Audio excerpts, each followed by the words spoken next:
This video is put together to help drivers complete their work diary under the National Heavy Vehicle Law.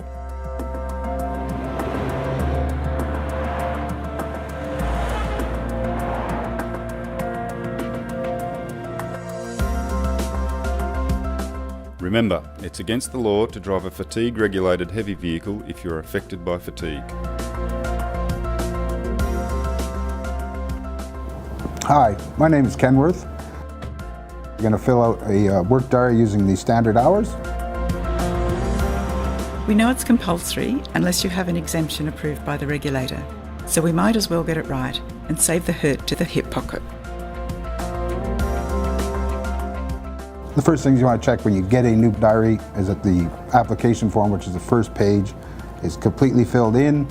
The issuing officer has signed it and given their name on it.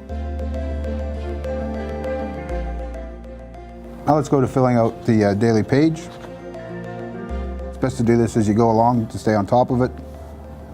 Make sure we fill in all the information correctly that's asked for. If this isn't done, you could receive a fine. Sections you need to fill out are your name, your license number,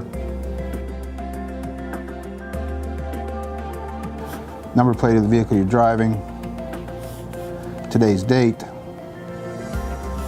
what day of the week it is, the state you're based in for the time zone, and the scheme that you're driving under, whether it be standard, basic fatigue management, or advanced fatigue management. If you're under an exemption, make sure you've ticked that box. And if you're going to do a vehicle check for maintenance or mass management, you'll make sure you've got that information filled in as well.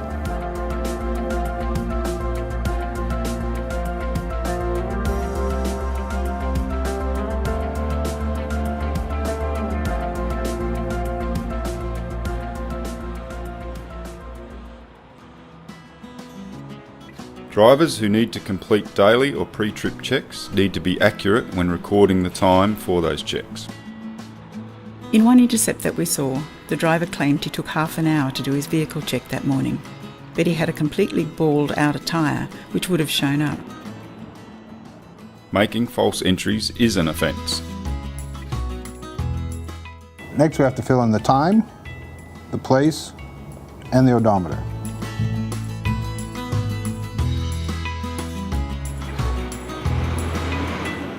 It is common practice for many drivers to use the steering wheel to fill out their diary. Make sure that wherever you fill it out, the diary is steady enough to make your entries clear. The instructions are very clear that a driver must record on the daily sheet just after you start a work period or just before you start a rest period. It's important that you fill out your work and rest time at every change between work and rest.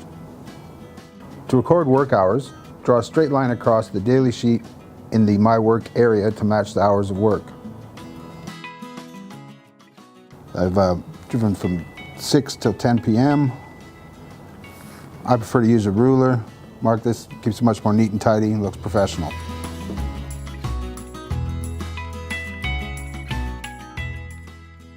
And now I'm going to have a 15-minute rest break. Each gap indicates a 15-minute section, and there are 4 indicating an hour. When you switch from work to rest, or rest to work, you must draw a vertical line.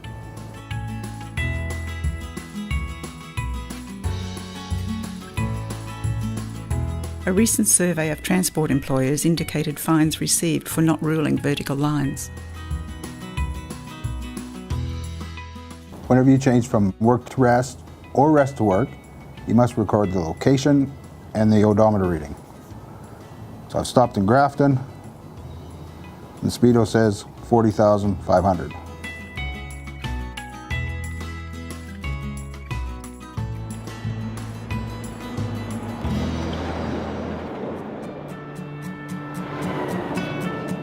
It is important if you stop somewhere and cannot locate a place name, for example at a rest stop that doesn't have a name or a sign, that you put directional instructions in your book. You can use your GPS or use the distance from the last known town. You can see two examples here.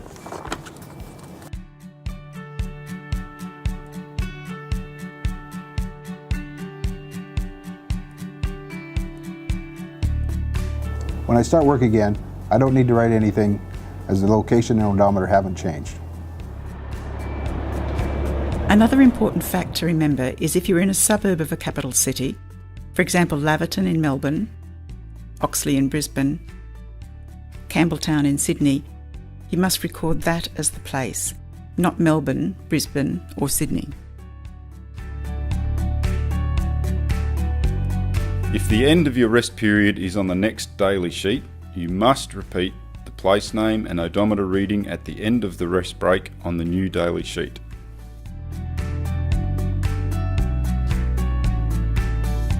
There is now a space for comments on the diary page. It can be used to record things like vehicle breakdown, roadworks, or if you are pulled over by an authorised officer, or if a rest area was full. If you're pulled up by an authorized officer and kept there for longer than 5 minutes, you can ask them to sign your work diary, supply their name and badge number, and the amount of time they kept you there.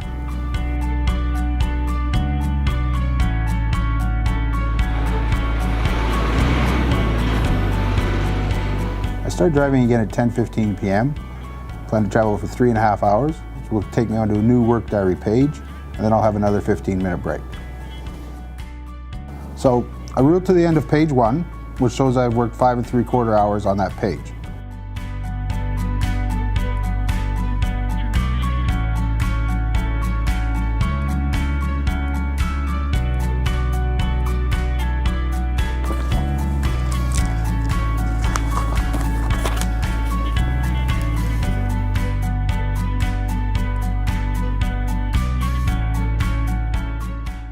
And then at the start of the next page for midnight, I put in that I've worked 1 3/4 hours.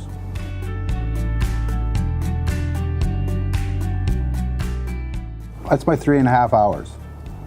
It's also a total of 7.5 hours I've been driving.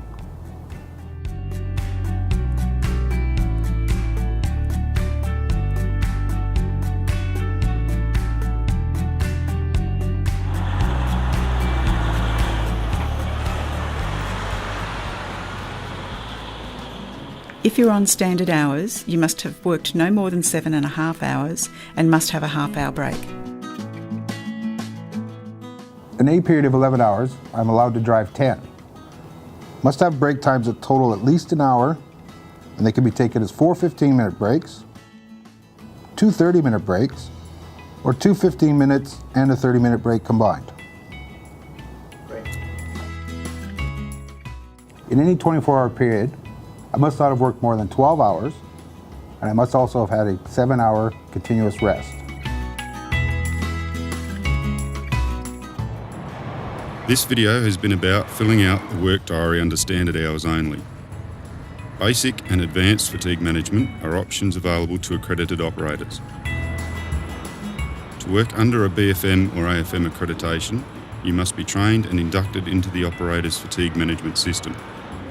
BFM work and rest hours can be found in the front of your work diary. All advanced fatigue management or AFM applications have to be approved by the regulator.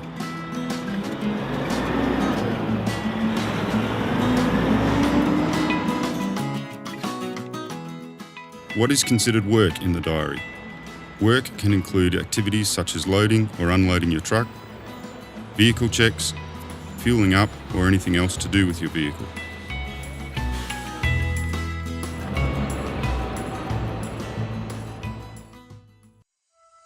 Some top tips for the diary.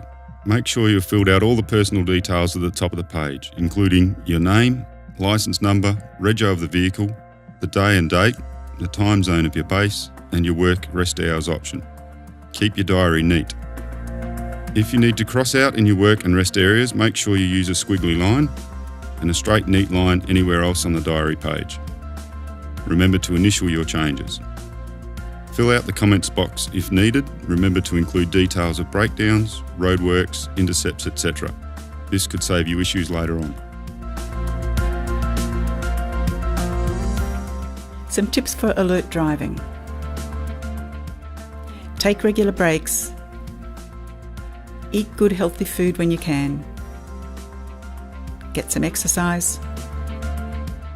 Get quality sleep. And drink plenty of water.